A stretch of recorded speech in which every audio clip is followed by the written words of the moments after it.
Hi everyone, welcome to my channel. I'm Hodgson. I'm the lead agent of the RedHeadAgent team here at Keller Williams Real Estate in the Lehigh Valley. Please consider subscribing to my channel. This is a place where you'll find out lots of fun information about entertainment, restaurants, places to go, people to see, as well as lots and lots of information about real estate. Today I'd like to share with you a snapshot of the real estate market here in the Lehigh Valley. It's all the numbers from March 2020. First thing to talk about is the new listings that came on the market.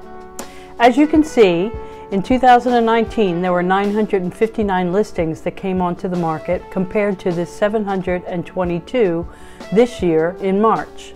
That resulted in a whopping 24.7% change.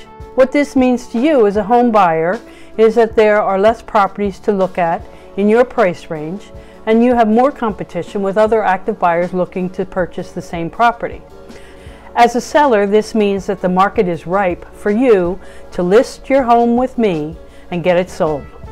As a seller, you can count on having multiple offers if your house is in good condition and priced right.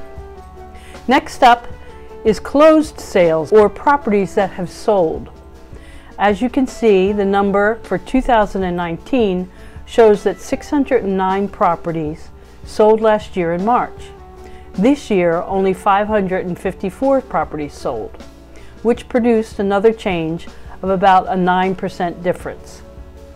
For both the buyer and the seller, this proves that inventory once again is low and has caused the numbers to drop. This is not a good indication of the pandemic, however, because the majority of the sales that have been in the works for the last 45 days have closed in March. The next slide shows you the length of time that a house is on the market until it gets tagged as sold. You'll see that the days on market have decreased 20.4%, and they're down to 43 days on market. This time last year, it was 54 days on market.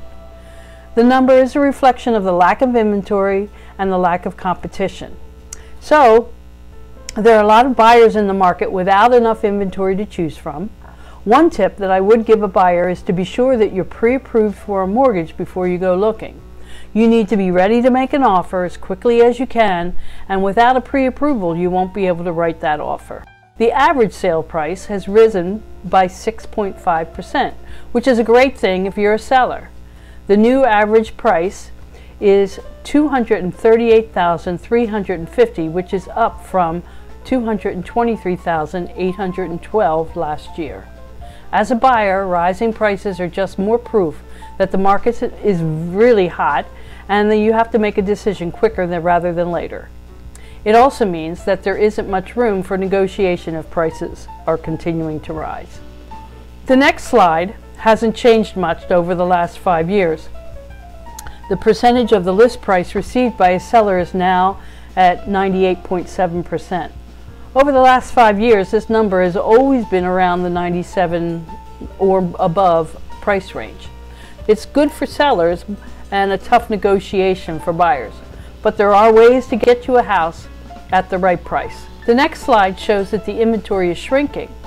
This is a clear indication of the effect that the virus has had on the market. Now, the lack of inventory is told in another way too, the month's supply of inventory.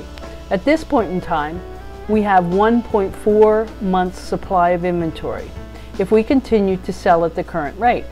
So the inventory is down by 41.7%, which is really a lot. In March 2018 and 19, we had 2.4 months supply. This is another clear indication that the pandemic is having an effect on the real estate market.